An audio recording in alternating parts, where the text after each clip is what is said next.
It's early in the morning and I'm trying to get this car running here real quick. So let's get this over with. I already changed my plugs and wires which needed it, but here's the one that we're going after. It's the knock sensor. Now my car's been running worse and worse, especially after I get done running it hard. It's been missing really bad and bogging under 3,000. So I had a code ran on it and it said the knock sensor. Now I did replace this with a cheap one about a year and a half ago because mine was oozing a little bit of oil out the back, but it was a cheap one. So I got a little bit better one and we're going to put it in and hopefully it will fix this missing problem along with the plugs and wires, which were absolutely horrible.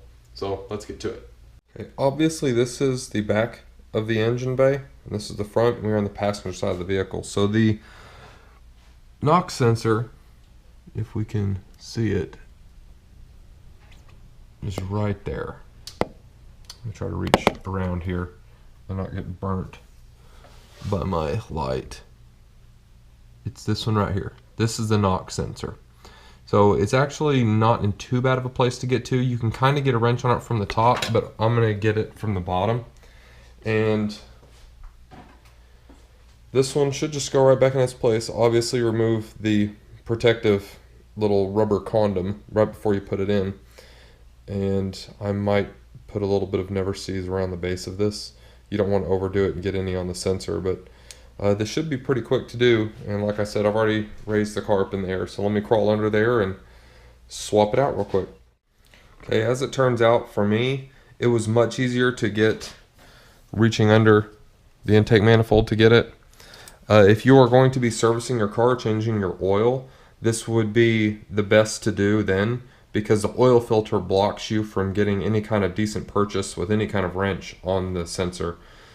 If you're not going to be changing your oil and you don't have as much removed from the engine as I do, this might be a tight squeeze for you. I don't have cruise control or anything like that, and I do not have the stock intake manifold, so I have a little bit more elbow room under the car down here. So this would probably be best for a typical repair, maintenance, replacement, or whatever, if you're doing this while changing the oil, so you can have the filter off while you do that as well.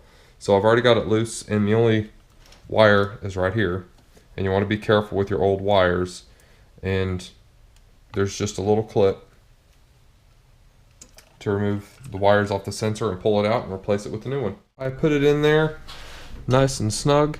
Make sure you tend all your wires. You don't want anything jiggling around under here. This is actually a very simple fix if this is your problem. Even general maintenance, whatever your reason is for changing this is a very easy thing to do. There's really no reason to have to go to a maintenance shop or a dealership to have this done, especially if you can get it from above like me. You don't even need a jack and jack stands. But this is a very easy thing to do. Hopefully the car will be running better now. I think that it will. The other one, the connection felt loose up here, and it looked a little weird on the bottom, so I think it'll be much better. So good luck. Thanks for watching the video, everybody. Please like, comment, and subscribe right here for more Rage Fuel content. We'll see you next time.